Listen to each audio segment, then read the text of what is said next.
여러분, 이 영상을 보고 계신 분 중에 자식에게 모든 걸 다 줬다고 생각하시는 분 계십니까? 공부도 시키고 뒷바라지도 하고 결혼도 시키고 집도 해줬는데 막상 내가 쓰러졌을 때 옆에 아무도 없었다는 분 계십니까? 오늘 제가 들려드릴 이야기는 평생 이 아들은 별로야라고 생각했던 어머니가 쓰러지고 나서야 알게 된 이야기입니다.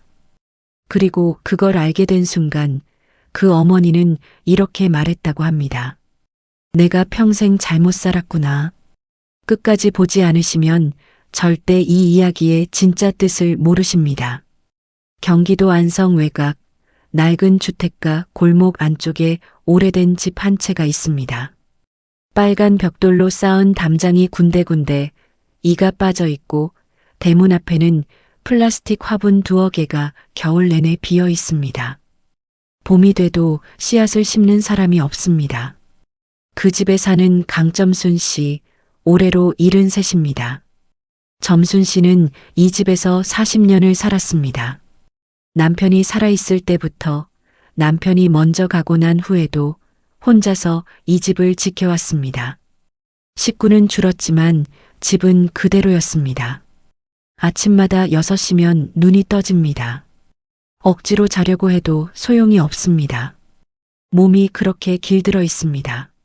일어나서 제일 먼저 하는 일은 찬물 한 잔 마시는 겁니다. 냉장고 옆에 세워둔 정수기에서 물을 받아 부엌 창가에 서서 천천히 마십니다. 마당을 내다보면서요.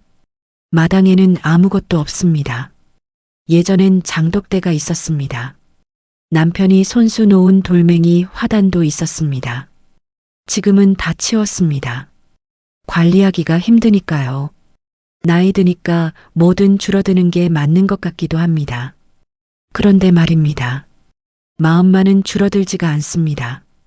점순 씨한테는 아들이 둘 있습니다. 큰아들 재민이 올해 48입니다. 서울 강남구 대치동 아파트에 살고 있습니다. 대기업 영업부 부장으로 부하 직원이 10명이 넘는다고 했습니다.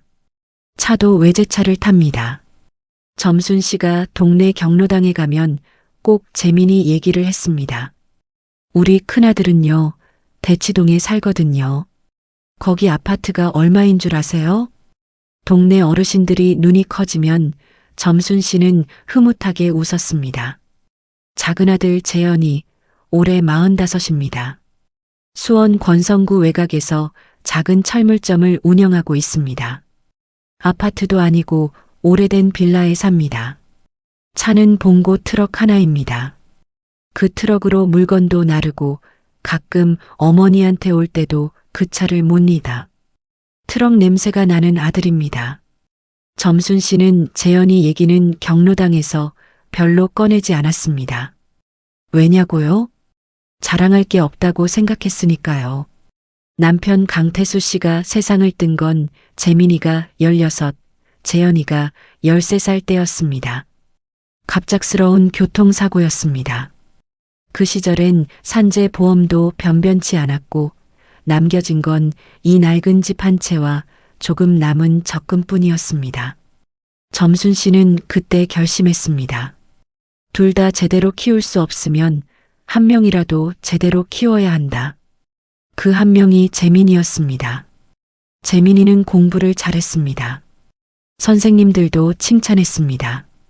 점순 씨는 파출부도 하고 식당 설거지도 하고 새벽 시장에서 야채를 팔기도 하면서 재민이 학원비를 댔습니다.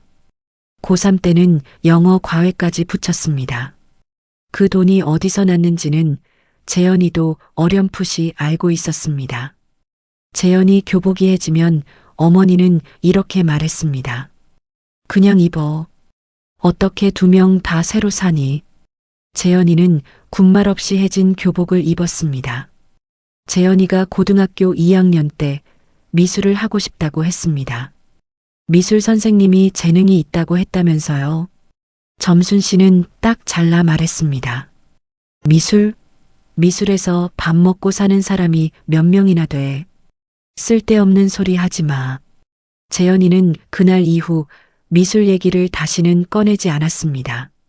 설마 했는데 그게 재현이한테는 오래도록 마음속에 남아있는 상처였습니다.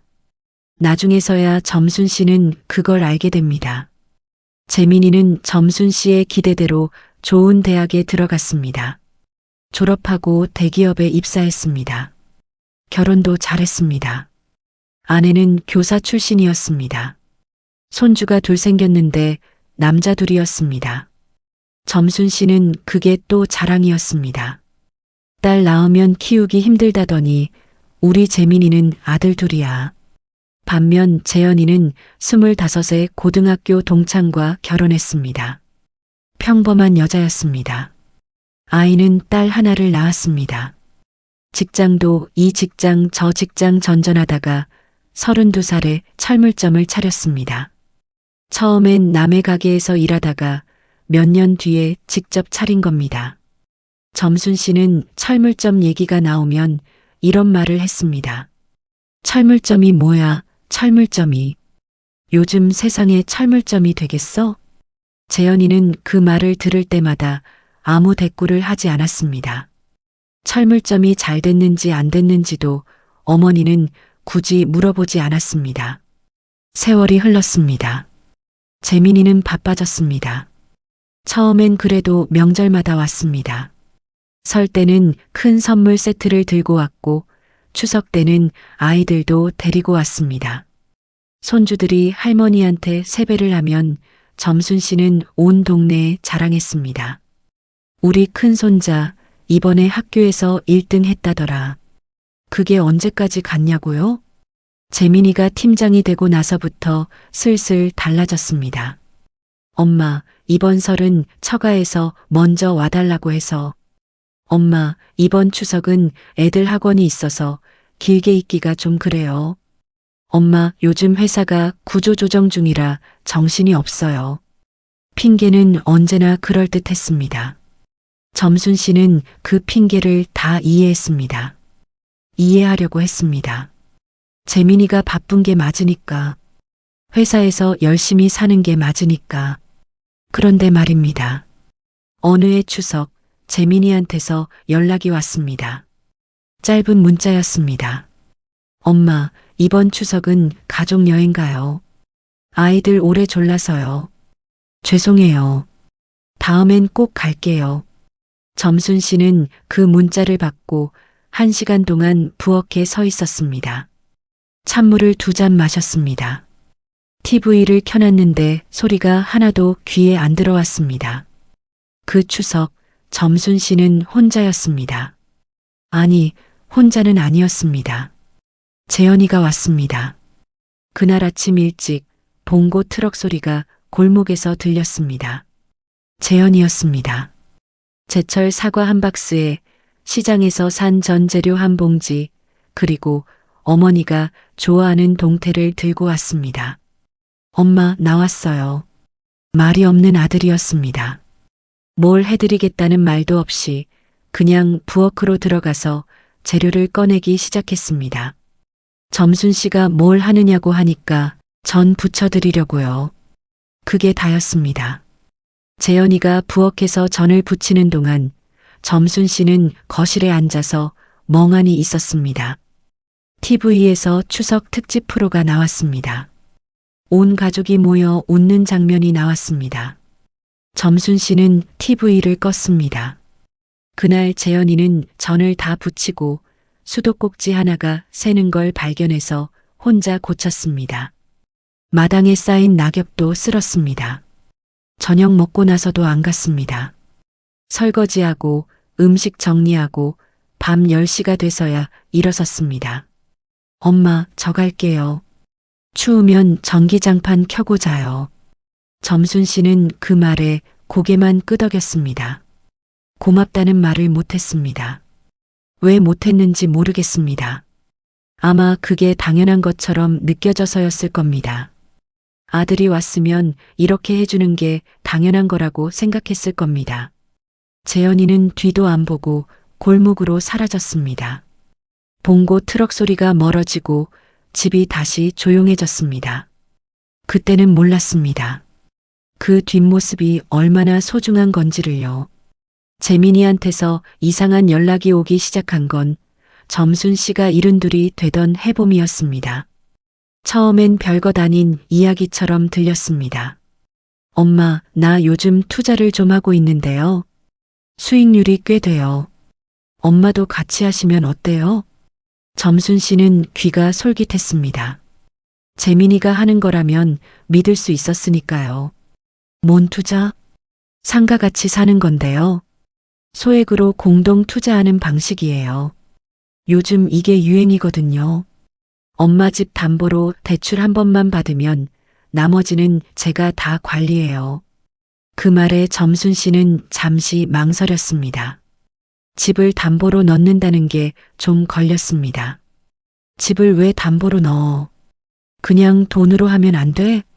엄마, 최소 단위가 있어서요. 그렇게 해야 수익이 나요. 제가 책임지잖아요. 책임진다는 말이 들어가자 점순 씨 마음이 풀렸습니다. 재민이는 자기 명함도 보여주고 부동산 계획서 같은 서류도 내밀었습니다. 점순 씨는 글씨가 작아서 잘 읽지는 못했지만 그래도 재민이가 설명해 주는 걸 듣고 고개를 끄덕였습니다. 도장을 찍었습니다. 그게 시작이었습니다. 문제는 그 다음부터였습니다. 도장을 찍고 2달이 지났습니다. 아무 연락이 없었습니다. 점순 씨가 전화를 했더니 엄마, 투자 기간이 있어요. 좀 기다려야 해요. 다시 2달이 지났습니다. 엄마, 요즘 시장이 좀 안 좋아요. 조금만 더. 그렇게 반년이 흘렀습니다. 그러던 어느 날 점순 씨한테 우편이 하나 왔습니다. 은행에서 보낸 편지였습니다. 집 담보대출 이자가 2달 연체됐다는 내용이었습니다. 점순 씨는 그게 무슨 말인지 처음엔 이해를 못했습니다. 재민이가 알아서 다 관리한다고 했으니까요. 이자도 재민이가 내는 줄 알았습니다. 다시 전화를 했습니다. 재민이가 전화를 받지 않았습니다. 문자를 보냈습니다. 한참 뒤에 답이 왔습니다. 엄마, 나 지금 회의 중이에요. 나중에 연락할게요. 그 나중은 오지 않았습니다. 그때는 몰랐습니다. 재민이한테 무슨 일이 생겼는지를요. 그 일이 있고 나서 2달쯤 지난 어느 날 아침이었습니다.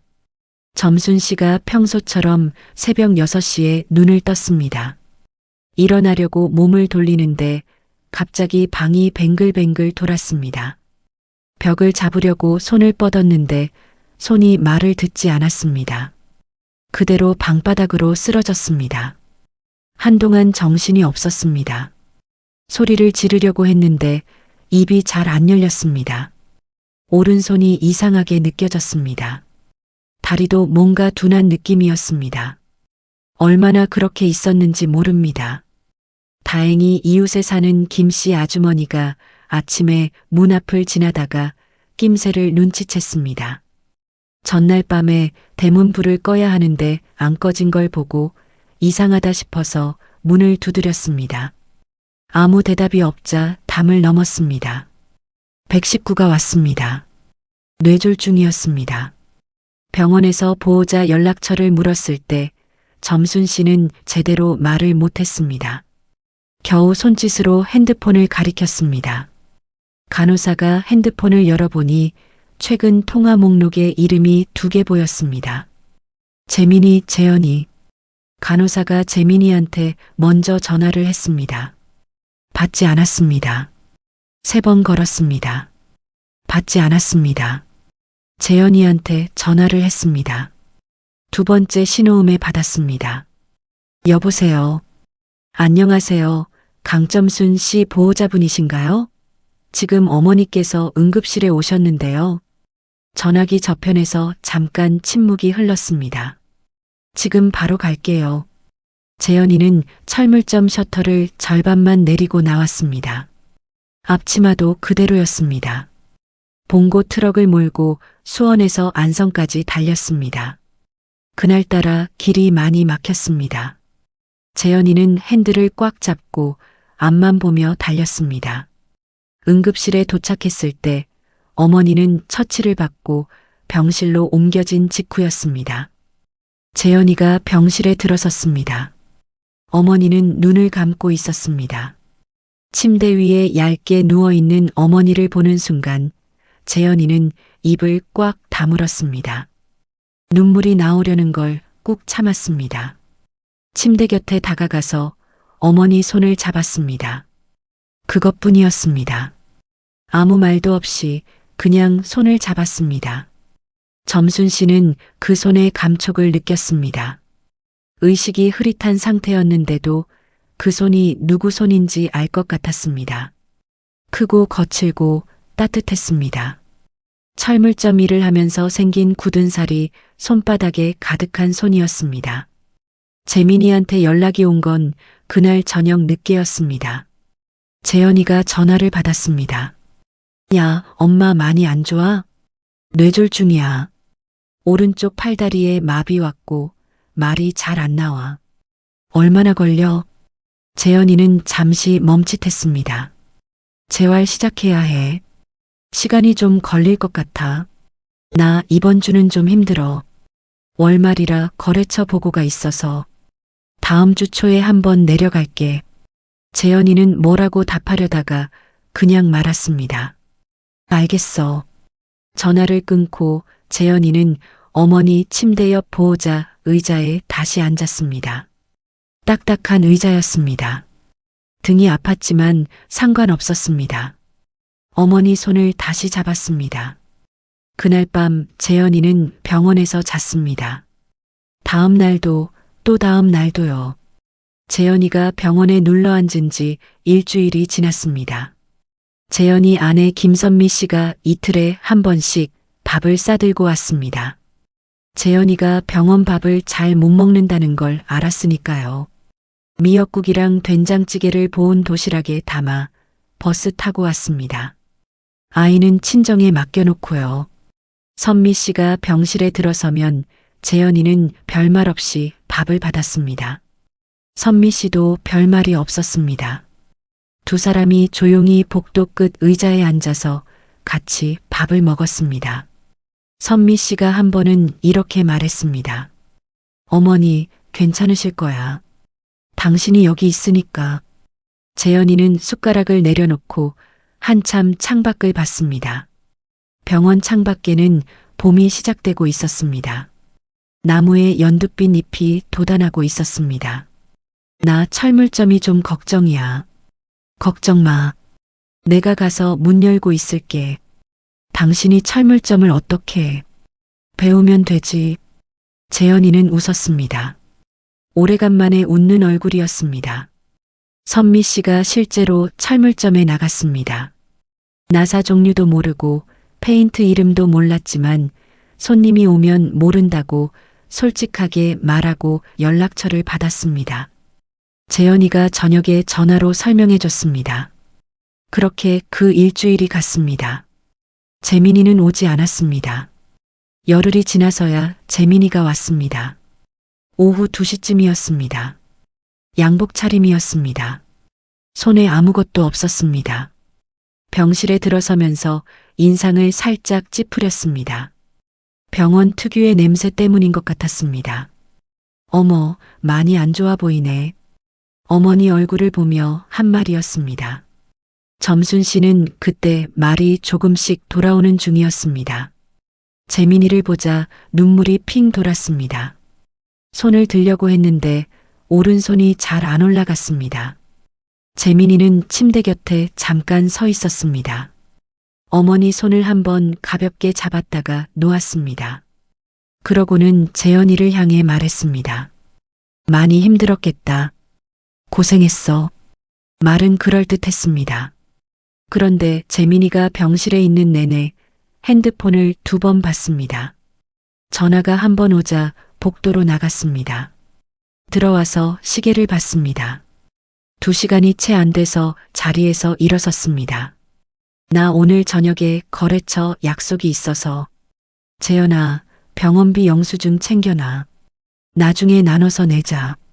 나눠서 내자는 말이었습니다. 재현이가 이미 열을 치를 다 내고 있다는 걸 재민이는 알고 있었는지 모르겠습니다. 재민이가 나간 후 병실이 다시 조용해졌습니다. 점순 씨가 재현이를 바라봤습니다. 재현이는 괜찮다는 듯 고개를 끄덕이며 어머니 손을 다시 잡았습니다. 그때 점순 씨는 처음으로 이상하다는 생각을 했습니다. 재민이가 올 때마다 왜 이렇게 허전하지? 설마 했는데 그건 처음 드는 의심이었습니다. 퇴원을 준비하던 주에 재현이는 어머니 집 관련 서류를 정리하러 갔습니다. 그러다가 발견했습니다. 서랍 안에 쌓여있는 은행 우편물들을요. 재민이 투자건으로 근저당이 설정된 집의 이자, 연체 고지서였습니다. 첫 번째 통보가 온 게 이미 6달 전이었습니다. 재현이는 그 서류들을 들고 등기부등본을 떼러 갔습니다. 결과를 보고 손이 떨렸습니다. 집에 걸린 근저당 설정 금액이 점순 씨가 알고 있던 것보다 훨씬 컸습니다. 이자가 반년 넘게 미납 상태였습니다. 이대로면 경매 절차가 시작될 수도 있었습니다. 재현이가 재민이한테 전화를 했습니다. 형, 엄마 집 대출금 어떻게 된 거야? 재민이가 한동안 말이 없었습니다. 형, 나도 힘들어, 재현아. 무슨 말이야? 투자가 좀 잘못됐어. 돈이 묶였는데 아직 못 빼고 있어. 재현이는 숨을 한번 크게 쉬었습니다. 그럼 이자는? 내가 지금 카드 돌리고 있는 상황이라. 형, 그리고 이자가 왜 엄마 통장에서 안 나가고 연체가 된 거야? 또 침묵. 그 계좌에 돈이 없어서. 엄마 생활비 통장이랑 같은 계좌였는데. 재현이는 그제야 다 이해했습니다. 재민이는 생활비 통장까지 같은 계좌로 묶어서 담보를 잡은 겁니다. 점순 씨는 그게 어떤 의미인지도 모르고 도장을 찍은 거고요. 어머니가 쓸 수 있는 생활비까지 사실상 묶여 있었습니다. 재현이가 낮은 목소리로 물었습니다. 형, 혹시 이혼한다는 게 사실이야? 한참 뒤에 재민이가 말했습니다. 진행 중이야. 재현이는 전화를 끊었습니다. 한동안 집 앞 골목에 서 있었습니다. 바람이 불었습니다. 봄바람이었는데 왜인지 차가웠습니다. 재현이가 집에 돌아와서 선미 씨한테 다 이야기했습니다. 선미 씨는 말없이 듣다가 한 가지만 물었습니다. 어머니 집 얼마나 막아야 해요? 재현이가 숫자를 말했습니다. 선미 씨가 잠시 눈을 감았습니다. 뭔가를 계산하는 것 같았습니다. 한참 뒤에 눈을 뜨고 말했습니다. 내 적금 만기가 3달 후에요. 그거 해지하면 돼요. 선미야, 어머니 집인데요. 우리 어머니잖아요. 재현이는 아무 말도 못했습니다. 선미 씨가 조용히 다시 말했습니다. 당신이 평생 못나다는 소리 들으면서도 한 번도 어머니한테 뒤돌아선 적 없잖아요. 나는 그게 제일 무서웠어요. 당신이 혹시 원망할까봐. 근데 안 했잖아요. 재현이 눈이 빨개졌습니다. 그러니까 내가 이걸 못 도와주면 내가 더 미안하잖아요.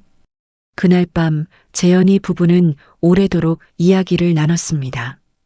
대출을 어디서 어떻게 당겨올지, 적금을 언제 해지할지, 가게는 어떻게 할지 계획을 세우고 또 세웠습니다. 새벽 2시가 넘어서야 불을 껐습니다. 어느 날 새벽이었습니다. 점순 씨는 병실에서 눈이 일찍 떠졌습니다. 6시도 안 됐습니다. 창밖이 아직 파랬습니다. 병실 안이 조용했습니다. 침대 옆을 봤습니다. 재현이가 보호자 의자에서 잠들어 있었습니다. 의자에 앉은 채로 상체를 앞으로 숙이고 팔을 침대 위에 올려놓고 고개를 팔 위에 묶고 있었습니다. 그 자세로 잠이 든 겁니다. 셔츠에 구김이 심하게 잡혀 있었습니다. 어제도 그 옷이었습니다. 그제도 그 옷이었습니다. 점순 씨는 그 얼굴을 한참 바라봤습니다. 살면서 재현이 얼굴을 이렇게 오래 들여다본 적이 있었나 생각해 봤습니다. 없었습니다. 항상 재현이는 배경 같은 존재였습니다. 재민이 뒤에 있는 아들이었습니다. 그런데 지금 재민이는 없고 재현이만 있었습니다. 재현이의 손이 침대 끄트머리에 놓여 있었습니다. 굳은 살이 박인 손이었습니다. 철물점 일을 하면서 생긴 상처 자국이 손등에 몇 개 있었습니다. 점순 씨는 천천히 왼손을 움직였습니다. 마비가 온 오른손은 아직 잘 안 움직였습니다. 왼손으로 재현이 손을 살며시 잡았습니다. 재현이가 깨지 않도록 아주 가만히요. 그 손이 따뜻했습니다. 점순 씨 눈에서 눈물이 흘렀습니다. 소리 없이 그냥 뺨을 타고 흘러내렸습니다. 얼마나 울었는지 모릅니다. 그날 아침 재현이가 눈을 뜨다가 어머니가 자기 손을 잡고 있는 걸 봤습니다. 재현이가 깜짝 놀라서 몸을 일으켰습니다. 엄마 괜찮아요? 어디 아파요? 점순 씨가 고개를 저었습니다. 천천히 입을 열었습니다. 아니, 재현이가 어머니 눈을 봤습니다. 눈이 빨간 걸 봤습니다. 울었어요? 점순 씨가 다시 고개를 저었습니다. 그러고는 재현이 손을 꼭 쥐었습니다. 힘이 세지는 않았지만 꽉 쥐려는 의지는 느껴졌습니다. 재현이는 아무 말도 하지 않고 어머니 손을 마주 잡았습니다.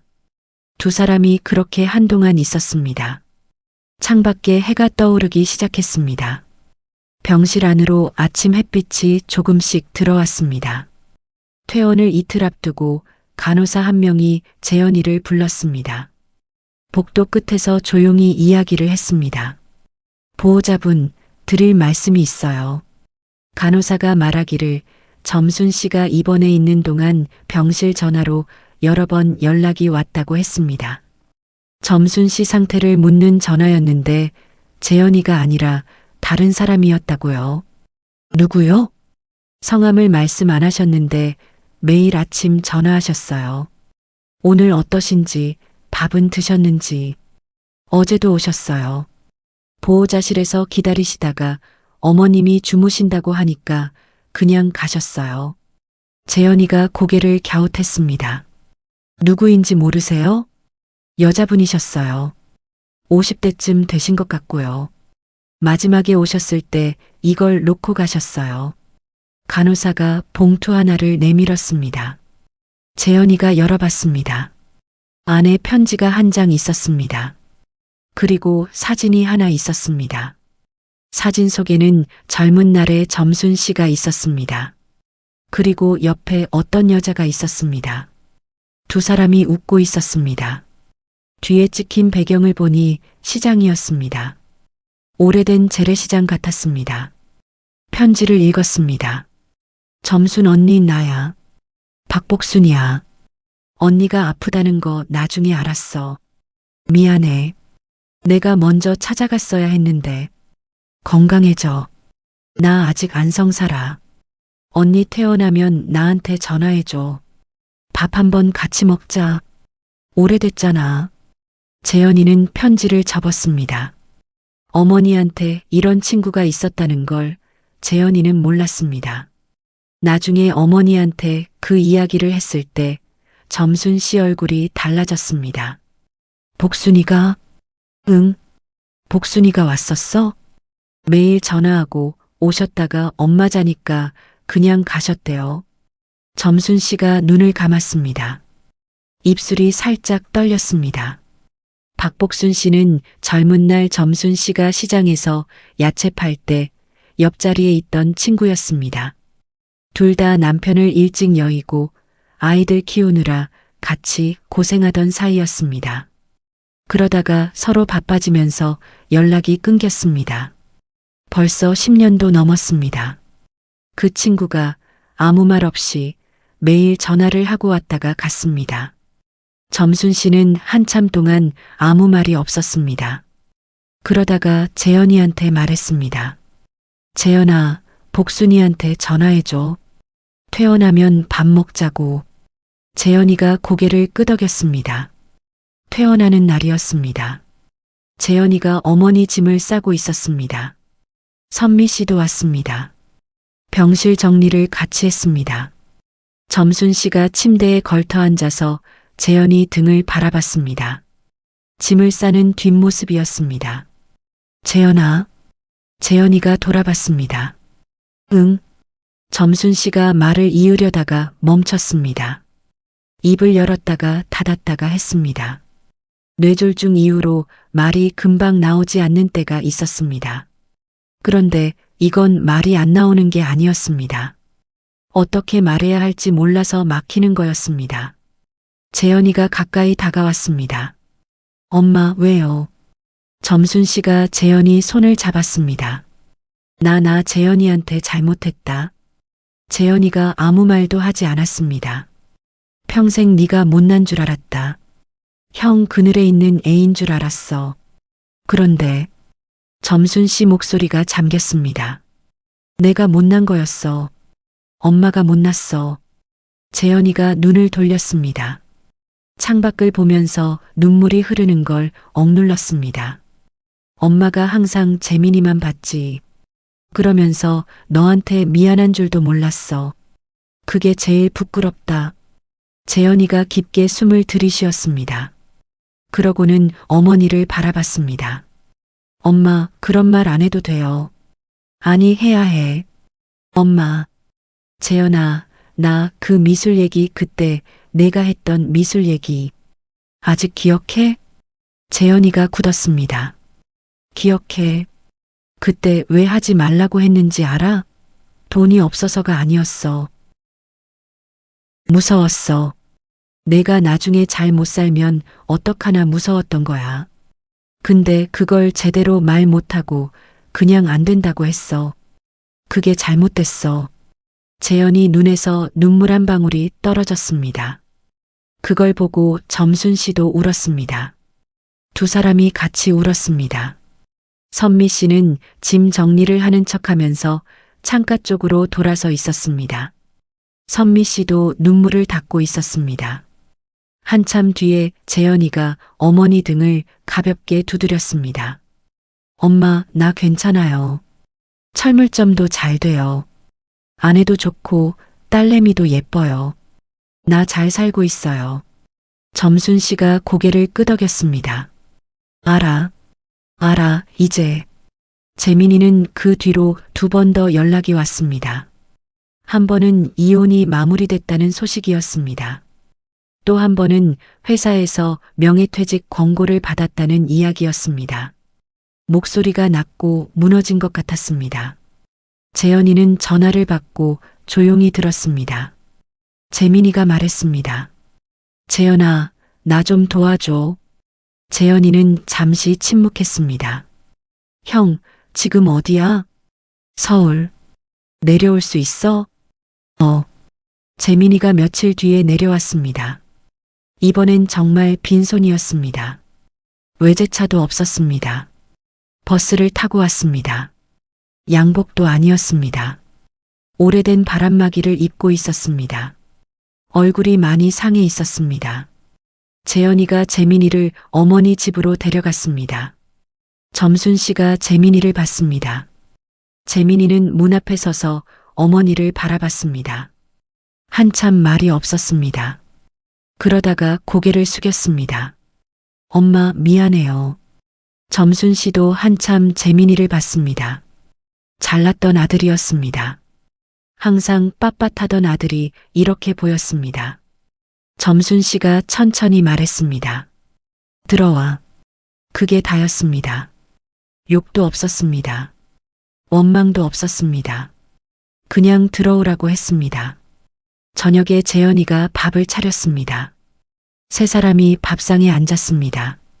오래간만에 세 식구가 같이 밥을 먹는 자리였습니다. 아무도 먼저 말을 꺼내지 않았습니다.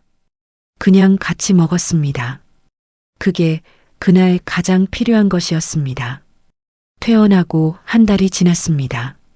점순 씨는 재현이네 집 옆 방에서 지내고 있었습니다. 재활 치료를 받으러 일주일에 2번씩 병원을 갔습니다. 재현이가 늘 데려다 줬습니다. 선미 씨가 식사를 챙겼습니다.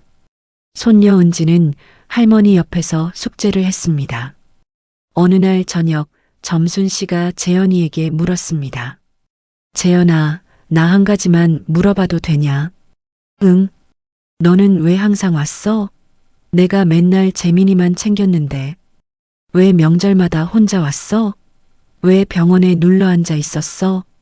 재현이가 어머니를 봤습니다. 잠시 생각하는 것 같았습니다. 그러고는 아주 천천히 말했습니다. 엄마가 나를 안 봐서요. 점순 씨가 눈을 마주쳤습니다. 엄마가 나를 안 보니까 내가 더 봐야 할 것 같았어요. 엄마는 항상 형 생각만 하니까 누군가는 엄마를 봐야 할 것 같았어요. 점순 씨는 말이 나오지 않았습니다. 그리고 엄마가 혼자 사잖아요. 집에 아무도 없잖아요. 밤에 뭔가 무너지면, 뭔가 불이 나면, 수도가 막히면 형은 서울에 있고 나는 수원에 있고, 그래도 나는 트럭이 있으니까 금방 달려올 수 있잖아요. 재현이가 말을 이었습니다. 저는 엄마한테 잘났다는 소리를 들은 적이 없어요. 그런데요. 그게 별로 안 억울했어요. 엄마가 일찍 아버지 여의고 혼자 우리 키우면서 얼마나 힘들었는지 알거든요. 나는 그냥 그 고생한 사람이 나이 드니까 옆에 누군가는 있어야 할 것 같았어요. 그게 나여야 한다고 생각했어요. 왜냐면 형은 그게 안 되는 사람이니까. 점순 씨 눈에서 눈물이 났습니다. 재현이가 조용히 웃었습니다. 근데요, 엄마. 나 미술은 좀 아직도 아쉬워요. 점순 씨가 그 말에 웃음이 났습니다. 눈물이 나면서 웃음도 났습니다. 미안하다. 괜찮아요. 이제 알았으면 됐죠. 그날 밤 점순 씨는 오랫동안 잠이 오지 않았습니다. 방 천장을 바라보면서 지나온 세월을 천천히 다시 봤습니다. 재민이 뒤를 늘 따라다니던 작은 재현이가 생각났습니다. 엄마 눈치를 보면서도 뒤에서 조용히 챙기던 재현이가 생각났습니다. 그 아이가 어느새 이렇게 컸습니다. 봄이 지나고 여름이 왔습니다. 재현이네 집 베란다에 화분 2개가 생겼습니다. 점순 씨가 재활을 하면서 조금씩 손을 쓸 수 있게 되자 직접 씨앗을 심었습니다. 토마토랑 방울 양파였습니다. 매일 아침 물을 주는 게 점순 씨 일과가 됐습니다. 박복순 씨도 한번 왔다 갔습니다. 2 사람이 밥을 먹으면서 올해 이야기를 나눴습니다. 점순 씨가 많이 웃었습니다. 재현이는 그 웃음을 처음 본다는 생각이 들었습니다. 적어도 자기가 기억하는 한 어머니가 저렇게 편하게 웃은 적이 없었던 것 같았습니다. 재민이는 지방 중소기업에 자리를 잡았습니다. 급여가 예전보다 훨씬 적지만 일은 하고 있었습니다. 어머니한테 한 달에 1번씩은 전화가 왔습니다. 전보다는 말이 부드러워졌습니다. 점순 씨도 전보다는 편하게 받았습니다. 오래 통화하지는 않았습니다. 그래도 끊기 전에 이제는 꼭 이 말을 했습니다. 밥은 먹고 다니냐? 재민이가 그 말을 들으면 괜히 코가 시큰해진다고 했습니다. 재현이 철물점은 지금도 돌아가고 있습니다. 가게 한쪽 벽에 재현이가 몇 달 전부터 그림을 그리기 시작했습니다. 철물 부품을 재료로 한 조그만 작품이었습니다. 목과 볼트로 꽃 모양을 만들고 너트를 엮어 액자를 만들었습니다. 손님들이 그걸 보고 팔라는 사람이 생겼습니다. 선미 씨가 그 얘기를 점순 씨한테 했더니 점순 씨가 한동안 말이 없다가 이렇게 말했습니다. 그 아이가 원래 그랬어. 눈이 있는 아이야. 내가 늦게 알았지. 그 한마디가 선미 씨는 오래 마음에 남았습니다. 어느 날 저녁 점순 씨가 혼자 베란다에 앉아 있었습니다. 해가 기울어 가고 있었습니다. 토마토가 조금 빨개지고 있었습니다. 아직 다 익지는 않았습니다. 며칠 더 있어야 할 것 같았습니다. 점순 씨는 그 토마토를 바라보면서 조용히 생각했습니다. 잘났다는 게 뭔지, 못났다는 게 뭔지, 평생 잘난 것을 좇아서 살았습니다. 잘나 보이는 걸 자랑했고, 잘나지 않은 것은 자꾸 뒤로 뒀습니다. 그게 맞는 줄 알았습니다. 그런데 말입니다. 쓰러진 새벽에 달려온 건 잘난 아들이 아니었습니다. 병실에서 잠든 건 잘난 아들이 아니었습니다. 집을 지켜준 것도, 밥을 차려준 것도, 손을 잡아준 것도 다 그 못났다는 아들이었습니다. 점순 씨는 손을 내려다봤습니다. 왼손이 오른손을 잡고 있었습니다. 재활을 하면서 매일 하는 운동이었습니다. 오른손이 조금씩 돌아오고 있었습니다. 감각이 돌아오고 있었습니다. 사람도 그런 것 같다는 생각이 들었습니다. 잘못 봤던 것들이 나중에는 다시 보이게 됩니다. 늦더라도 돌아오게 됩니다. 그게 다행이라는 생각도 들었습니다. 베란다 너머로 저녁빛이 번졌습니다. 집안에서 선미 씨가 저녁 준비하는 소리가 들렸습니다. 은지가 무언가를 노래하는 소리도 들렸습니다. 재현이가 퇴근해서 현관문을 여는 소리가 들렸습니다. 엄마, 저 왔어요. 점순 씨가 베란다 쪽에서 대답했습니다. 왔냐? 짧은 대화였습니다. 그런데 그 짧은 대화가 점순 씨한테는 세상에서 가장 든든한 소리였습니다. 그날 이후 점순 씨는 한 가지를 깨달았다고 합니다. 자식 농사에서 잘났다 못났다는 없다는 걸요. 끝까지 곁에 있어주는 사람이 잘난 사람이라는 걸요. 그리고 그 사람이 이미 내 곁에 있었다는 걸 너무 늦게 알았다는 걸요. 여러분, 오늘 이야기 어떠셨습니까?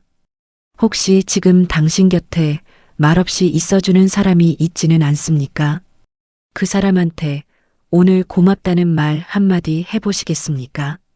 댓글에 여러분의 이야기를 들려주세요.